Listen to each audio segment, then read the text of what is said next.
Au chapitre 5 de Romains, on a vu que le thème pour moi, et je crois pour la majorité de nous, ce serait la paix avec Dieu, cette paix qu'on reçoit grâce au sacrifice de Jésus sur la croix.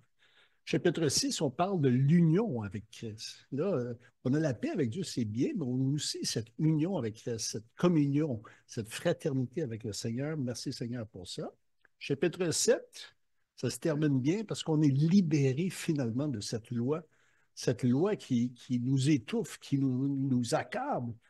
Et, euh, et finalement, au chapitre 8, on tombe dans vivre dans l'esprit. En parlant de vivre dans l'esprit, on va commencer avec une petite prière pour l'onction de Dieu sur ce message, que ça puisse être rafraîchissant pour nos esprits à tous et chacun ici ce matin, et surtout moi-même inclus. Seigneur Dieu, on te remercie, au Dieu, pour ta parole.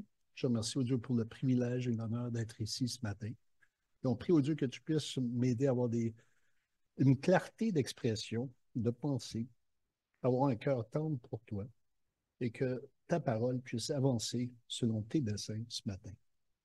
On prie au Dieu pour tous et chacun ici, qu'on puisse avoir des oreilles pour entendre et des yeux pour voir et des cœurs tendres. Dans le Seigneur de Jésus. Amen. C'est intéressant aussi que dans les chapitres que j'ai mentionnés tout à l'heure, on ne parle pas du Saint-Esprit. Dans le chapitre 6, il n'y a aucune mention du Saint-Esprit. Dans le chapitre 5, on en parle une fois. Dans le chapitre 7, une fois.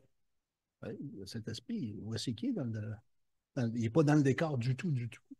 Mais on revient à la charge au chapitre 8, puis on se retrouve avec 19 fois le Saint-Esprit. Ça, c'est vraiment une victoire pour nous, qu'on pense que l'Esprit Saint, il arrive. Il arrive autour de nous, en nous, parmi nous, pour nous guider dans la vérité et dans l'amour de Dieu. Le chapitre 7 souligne vraiment l'impuissance de la loi et par conséquent, on parle de notre impuissance sans fin devant la réalité de notre péché. C'est tellement profond, notre impuissance face au péché. On peut vraiment, je crois qu'on a la difficulté des fois à vraiment concevoir jusqu'à quel point qu'on était perdu sans Jésus. Et dans le monde dans lequel on vit, on est entouré de gens qui sont pleinement perdus, à 110% perdus, mais ils ne le savent pas. Puis nous, on regarde ça, des fois, on est un peu bouche bée, on regarde ça, ben, il me semble que c'est évident que ça ne marche pas, votre affaire. Les gens qui ont des problèmes dans leur vie, leur demande en temps des problèmes, est-ce que ça marche? La manière que tu fonctionnes dans ta vie, est-ce que tu as des victoires? Tu te plains tout le temps que les choses vont moins bien, le travail, ça ne va pas, peut-être des problèmes à la maison, des problèmes ici. Et on avance l'idée, est-ce que tu penses de demander à Dieu pour donner? Oh, ah, les gens se reculent là-dessus, ça les traumatise. Mais Dieu nous a réglé le problème de cette impuissance face au péché. Et gloire à Dieu pour ça. Puis on va regarder juste 2 Corinthiens, chapitre 5, verset 21. Juste un petit verset pour nous amener là. Celui qui n'a pas connu le péché, il l'a fait, en parlant de Dieu, il l'a fait devenir péché pour nous afin qu'en lui, nous devenons justice de Dieu. Donc on passe d'être un criminel à la justice de Dieu. Bon, il pense, c'est phénoménal. Romains 7, 4, aussi un petit verset juste pour nous montrer un peu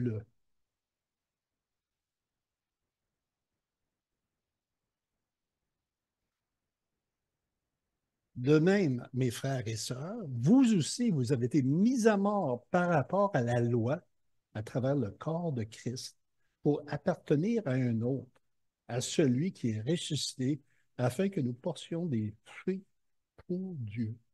Hein? On a été mis à mort. Cette loi n'a plus de puissance sur nous. Et ça, c'est vraiment une belle victoire. Puis je pense que Peter l'a bien souligné la semaine passée, si je me rappelle bien.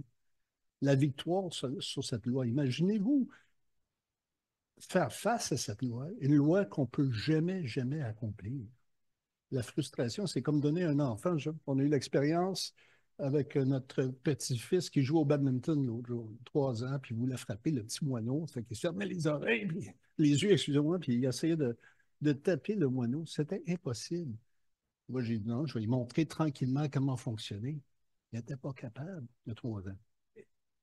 Incapable. Imaginez-vous si moi j'insiste, non, tu vas l'avoir l'affaire. Puis en plus, on va monter le filet encore plus haut, Puis là, il faut que tu frappes ça, il faut que ça aille de l'autre bord, puis après ça, moi, je te le renvoie, puis toi, tu foules. C'est une impossibilité pour le petit gars. Et nous, c'était la même chose face à la loi. C'était une impossibilité pour qu'on puisse avoir la victoire. Dès qu'on pense à ça, c'est assez traumatisant. Mais gloire à Dieu qu'on a la victoire en lui. C'est qu'on va lire notre chapitre en question, ben notre chapitre. On va lire du chapitre 8, versets 1 à 16. Je coupe, la majorité de vous, je crois que ça coupe après 17, mais moi, je vais couper à 16. Pourquoi? Parce que c'est moi qui ai choisi ça aujourd'hui. Vous n'avez pas le choix de m'endurer. OK. Il n'y a donc maintenant hein, aucune condamnation pour ceux qui sont en Jésus-Christ, qui ne vivent pas conformément à leur nature propre, mais conformément à l'Esprit. Ça, c'est un. Non, on ne va pas aller là. OK. Verset 2. En effet, la loi de l'Esprit qui donne la vie en Jésus-Christ m'a libéré de la loi du péché et de la mort. Car ce qui était impossible à la loi, parce que la nature humaine la rendait impuissante, Dieu l'a fait. Il a condamné le péché dans la nature humaine en envoyant à cause du péché son propre Fils dans une nature semblable à celle de l'homme pécheur. Ainsi, la justice réclamée par la loi est accomplie, et nous qui vivons, non conformément à notre nature propre, mais conformément à l'Esprit.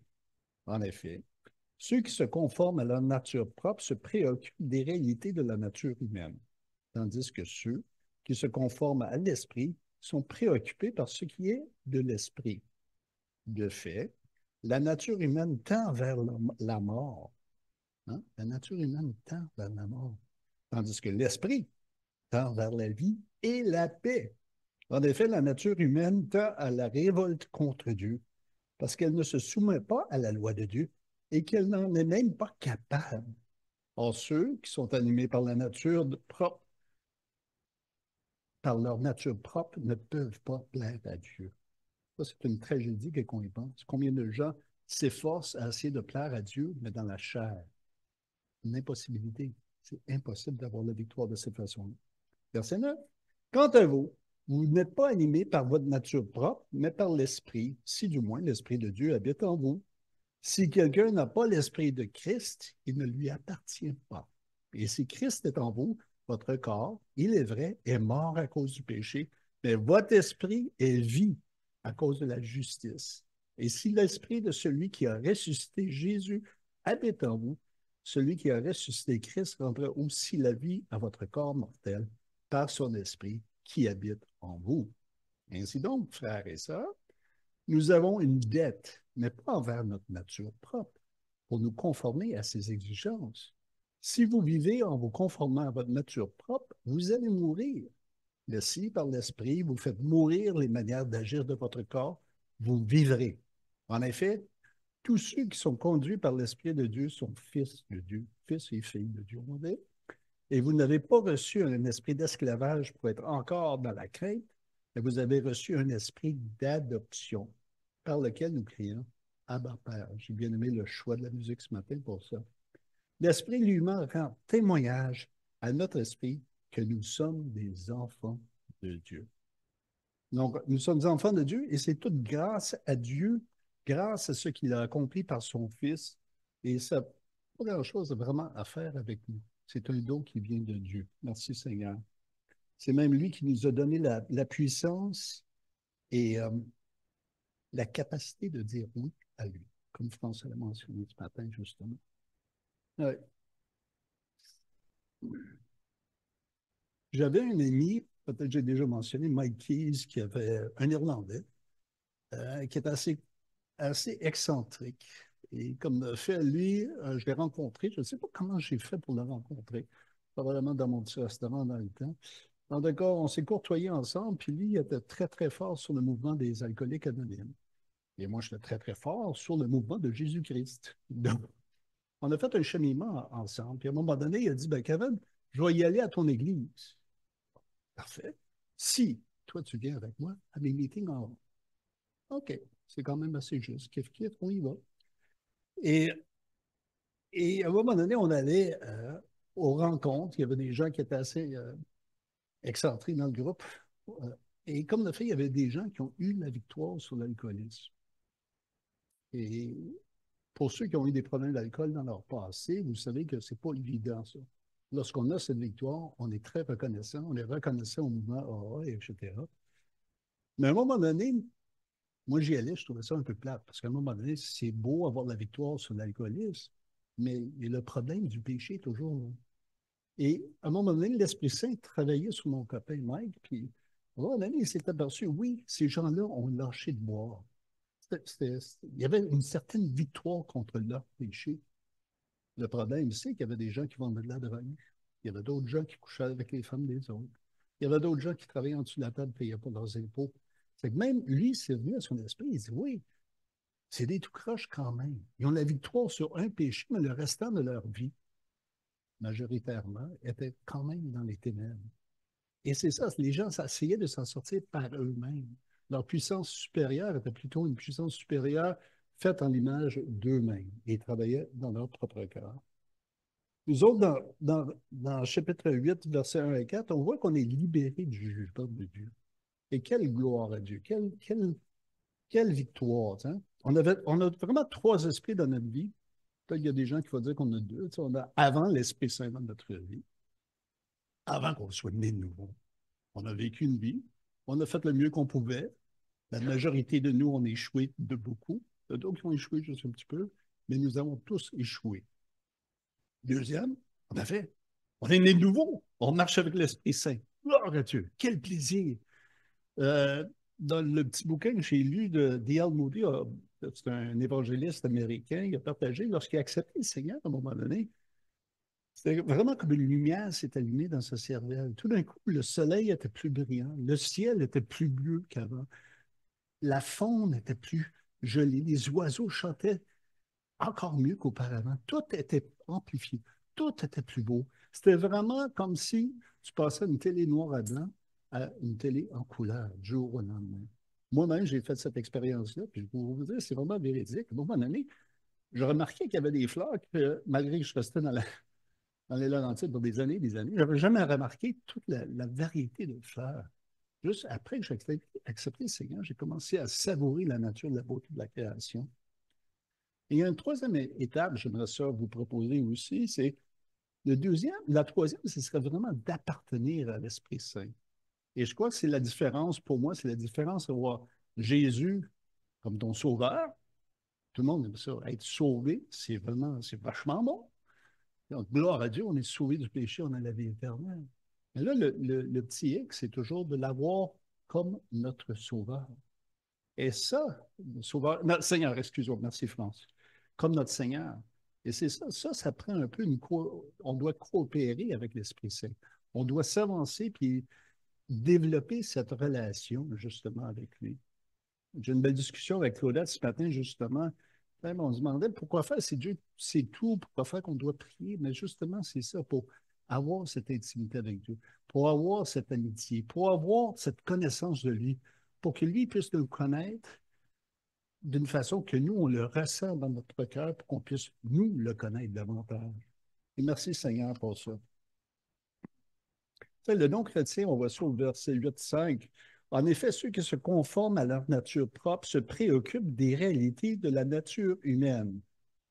Hein? Ça, c'est la réalité de la chose. Hein? Le non-chrétien pense à ses propres désirs, forcément. On est centré sur nous-mêmes, puis on n'arrive pas à sortir de notre petit monde, notre ombris, en fin de compte. Mais il faut dire aussi le non-croyant et les croyants, est-ce que les chrétiens peuvent faire du mal? Hein? On aimerait ça, croire qu'on accepte le Seigneur et on devient parfait. Moi, j'espérais ça quand j'étais jeune chrétien. Je le croyais fermement. Je disais, moi, je n'étais pas tout à fait rendu, c'est sûr, mais je me voyais, je visais la perfection. Là, tout d'un coup, ça m'a pris grand temps. J'ai aussi aperçu qu'il y avait des chrétiens, tous les chrétiens autour de moi, selon moi, étaient tout croche. Ah oui, il n'y avait personne. Je n'ai pas connu un chrétien parfait. Il n'y avait pas un. À un moment donné, tu te brasses la tête, tu dis, ben moi, je vise la perfection, puis tout autour de moi, tout le monde est imparfait. Ah oui, c'est parce on est encore dans la chair. Ce combat qu'on a parlé au chapitre 6 existe toujours en nous, entre la chair et l'esprit. On est tiraillé d'un bord et de l'autre. Hein? Mais la différence entre le chrétien et le non-croyant, c'est quoi? C'est l'orientation de la vie. Nous, comme chrétiens, on va trébucher. On se relève. Seigneur, excuse-moi, j'ai gaffé. Je demande pardon. Je vais faire mes excuses à la personne que j'ai offensée ou la restitution. J'avance, puis je dis merci Seigneur, je suis pardonné. La personne qui j'ai offensé, peut-être ne va pas me pardonner. Peut-être qu'ils vont avoir de l'amertume envers nous. Peut-être qu'ils ne vont pas être capables de tourner la page. Mais moi, je l'ai tourné la page devant Dieu. Et merci Seigneur pour ça.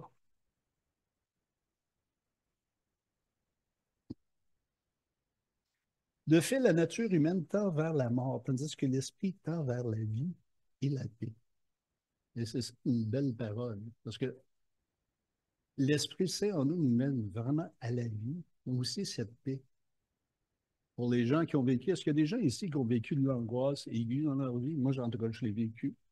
Une angoisse aiguë, une angoisse qui m'accaparait d'une façon quotidienne. Je me réveillais angoissé. Je me couchais la nuit, j'étais angoissé. J'étais angoissé tout le temps. Je ne savais même pas pourquoi faire, j'étais angoissé. Je vivais avec ça continuellement. J'avais mon voisin bouddhiste qui avait l'air complètement calme. Il allait ramasser des fraises tranquillement. Je pense que j'ai déjà mentionné, il coupait le gazon, mais avec une paire de ciseaux. J'ai dit, ouais, moi, je ne serais pas capable de faire ça. Je suis bête trop anxieux. Moi, ça me prendrait une tondeuse, puis on tourne la page. Mais lui, il réussissait jusqu'à un certain point. Il y avait un problème d'alcool, il fumait.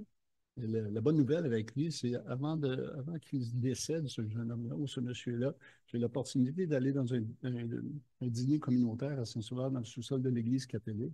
J'ai partagé l'Évangile, que j'avais déjà partagé maintes et maintes et maintes fois, comme le fait qu'il n'a jamais rien entendu. Là, finalement, il a compris. Ah, c'est simple, ça, je comprends. Mais oui, Seigneur. Peu de temps après, il est décédé, puis dans la présence de Dieu. Merci, Seigneur, pour ça. Fait qu'on voit ça, OK. Fait que l'idée, c'est de garder Dieu sur notre horizon. Il faut se poser la question, est-ce que Dieu est toujours notre lumière sur notre horizon? Parce que c'est ça, mais nous autres, notre défi, c'est de marcher dans l'esprit et non pas dans la chair. Pour faire cela, il faut avoir un but, il faut avoir quelque chose qui nous dirige, la parole de Dieu, l'Esprit Saint, Dieu lui-même. OK? Un non-croyant peut vivre même une vie exemplaire. Moi, je connais des gens. Et j'ai mentionné ça hier, justement, que je vis un peu avec la culpabilité, parce qu'un gars tout croche comme moi ne mérite vraiment pas d'aller au ciel. Je connais du bon monde. Des gens qui ont travaillé fort, des gens qui étaient honnêtes, des gens qui ont bien traité leurs époux, des gens qui ont bien élevé leurs enfants, des gens qui ont bien participé et donné à la société autour d'eux. Mais eux, ils s'en vont en enfer. Tandis qu'un gars tout croche comme moi, il s'en va au ciel. Il me semble que c'est quasiment une injustice, selon moi, de ma perspective. Mais de la perspective de Dieu, qu'on soit une bonne personne ou une mauvaise personne, face à lui, nous sommes tous pécheurs. Il n'y a personne de bon par lui seul. Fait qu'on a tous besoin de notre Seigneur Jésus. Tu sais. Euh, L'esprit du non-croyant n'est pas vivifié par le Saint-Esprit. Et donc, il reste toujours ce gouffre entre le non-croyant et le chrétien. Au verset 7 et 8 de notre chapitre, on va juste réviser un peu. En effet, la nature humaine tend vers la révolte contre Dieu, parce qu'elle ne se soumet pas à la loi de Dieu et qu'elle n'est même pas capable. Or, ceux qui sont animés par leur nature propre ne peuvent pas plaire à Dieu. Imaginez, vous dites ça à une bonne personne. La bonne personne qui s'attarde à faire des bonnes œuvres, puis dites, oui, puis encore plus que toi, tu es un gars tout croche, qui sort par la grâce de Dieu, tu rentres dans le royaume de Dieu, puis là, tu commences à évangéliser les gens qui s'entourent.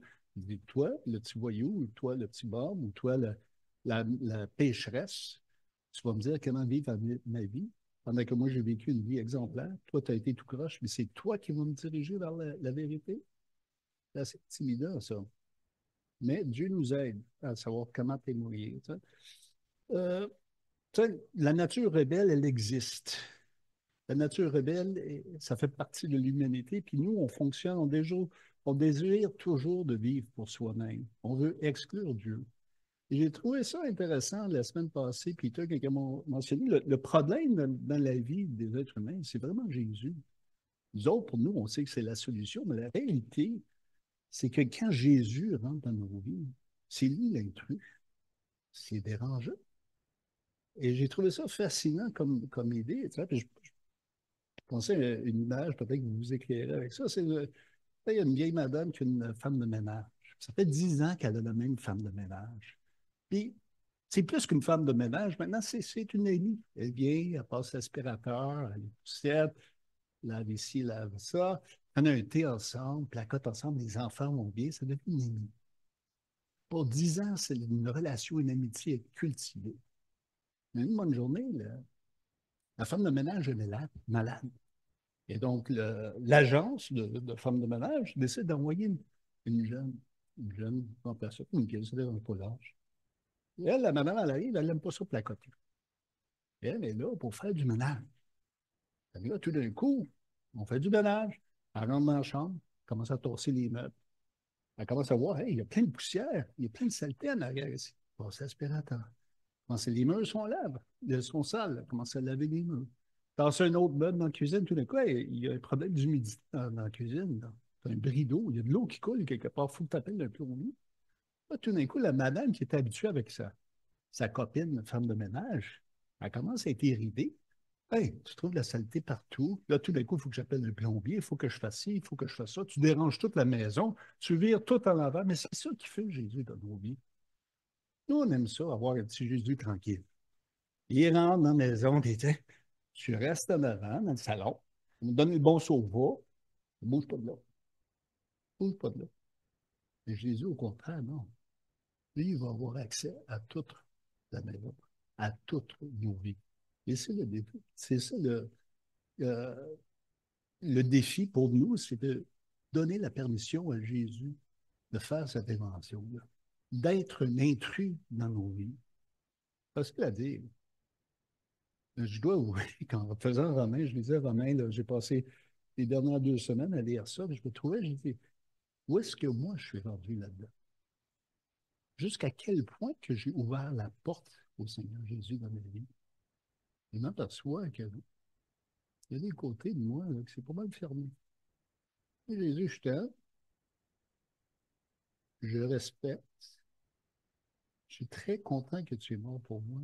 Ne viens pas trop proche parce que j'ai des blessures intérieures qui sont toujours là.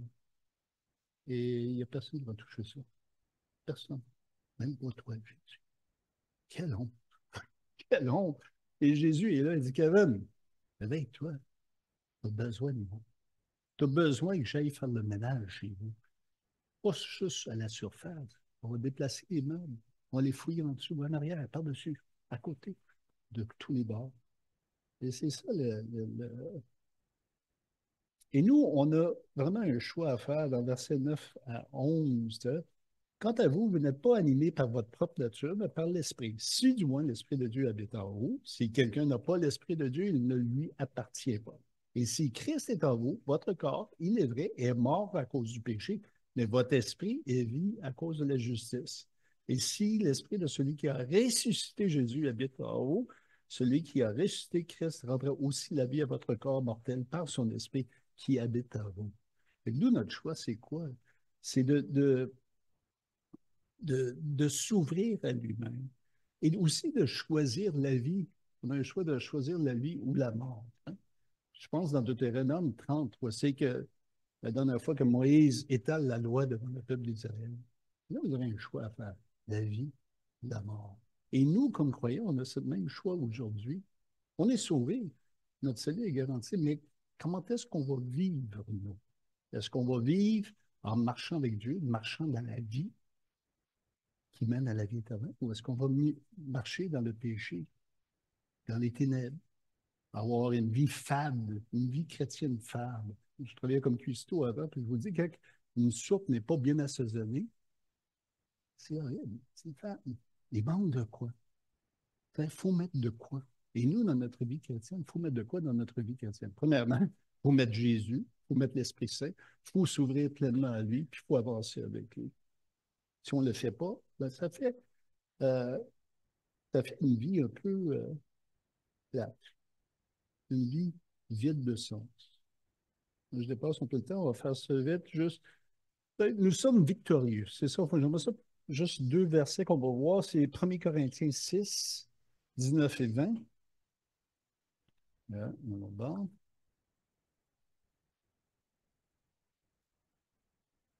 On va marquer.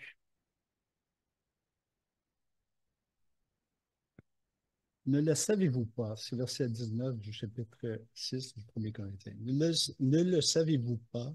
Votre corps est le temple du Saint-Esprit qui est en vous et que vous avez reçu de Dieu.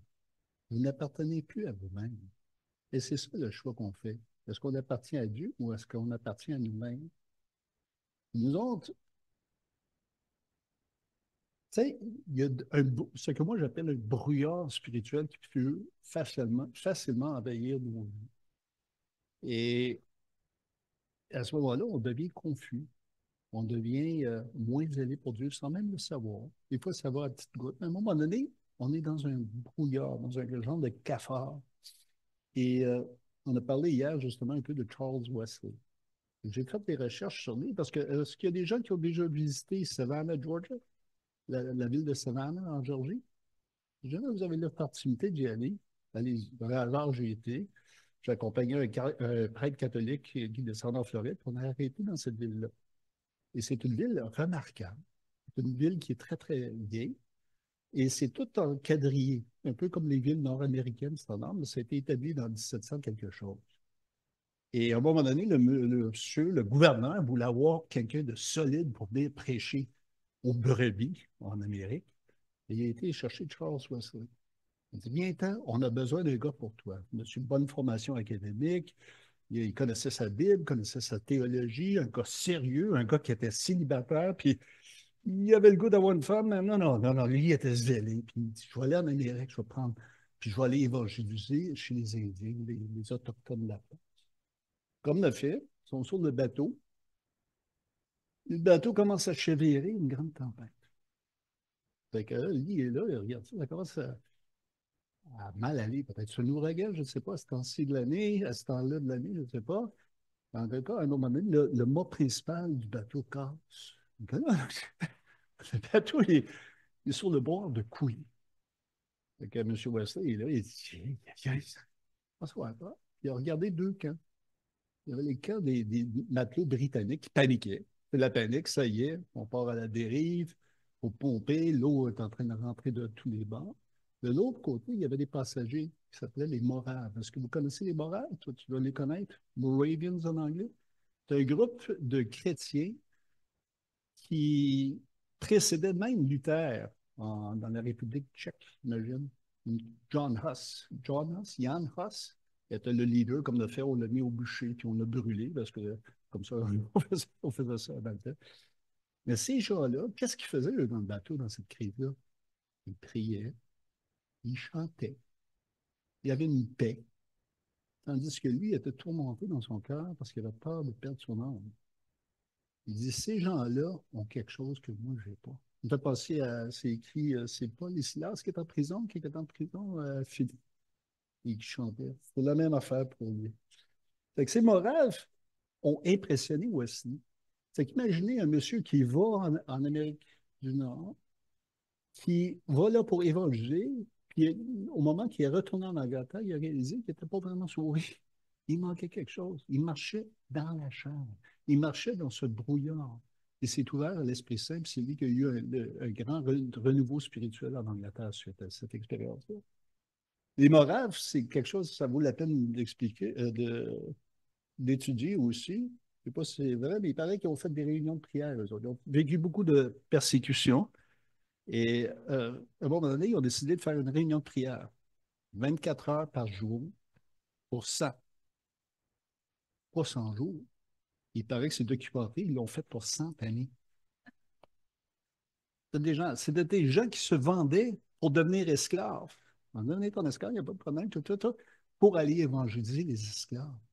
Les Moraves se sont rendus dans la mer des Caraïbes, au Labrador, ici au Canada, au Brésil, à travers l'Europe. C'était des gens, des fanatiques pour Dieu, les Moraves. Et c'est qu'imaginez John Wesley, qui a rencontré, ou Charles Wesley, qui a rencontré ces gens-là, l'impact que ça a eu dans leur vie. Mais c'est à peu près, on va couper ça là. On n'a pas touché à tout ce qu'on va faire, mais le prochain prédicateur, je suis sûr qu'il va bien toucher le restant de Romains. On est rendu à je voulais me rendre jusqu'à 16, mais je pense que le temps est court. Mais l'idée, c'est ce brouillard. Faites attention au brouillard spirituel. Et pour moi, la source du brouillard, pour moi personnellement, je le trouve souvent, c'est l'idolâtrie. Et là, on dit, un chrétien idolâtre, ça se peut pas. Il loue Dieu, il croit en Jésus. Il savait, oui, mais l'idolâtrie est très, très subtile. Et on peut devenir idolâtre sans même s'en rendre compte. Idolâtre à propos de notre retraite à l'horizon. Idolâtre à propos peut-être de notre compte de banque. Idolâtre même peut-être pour notre épouse et nos enfants. Quelque chose commence à prendre la place de Dieu dans notre vie. Et c'est justifiable. Moi, j'ai déjà parlé avec un gars qui disait, ben, mon gars, hey, c'était son fils unique. On va prendre soin de mon gars. Oui, sauf ton gars, il est tout croche, puis tu es en train de lui donner de l'argent pour qu'il fasse encore d'autres conneries. À un moment donné, il faut que tu coupes la ligne. Tu dis non, tu es tout croche. Tu as besoin de Dieu dans ta vie. Je ne veux pas subventionner une vie tout croche. Mais lui, dans sa tête, il a fait un idole de son fils. Et ça a duré des années. Et donc, c'est juste des exemples. Priez que Dieu puisse vous éclairer s'il y a du brouillard dans votre vie. Du brouillard subtil, spirituel. Soyez ouverts, Seigneur. Y a-t-il du brouillard dans ma vie? Y a-t-il de l'idolâtrie? Les Canadiens de Montréal, le hockey, là, ta job, il y a tellement de choses qui peuvent être remplacer Dieu dans notre vie. Et nous, notre travail, c'est de remplacer notre vie avec la présence du Saint-Esprit dans nos cœurs. Parce que le Saint-Esprit le euh, mérite notre cœur en entier, par la grâce de Dieu, par le sacrifice de Jésus. Amen.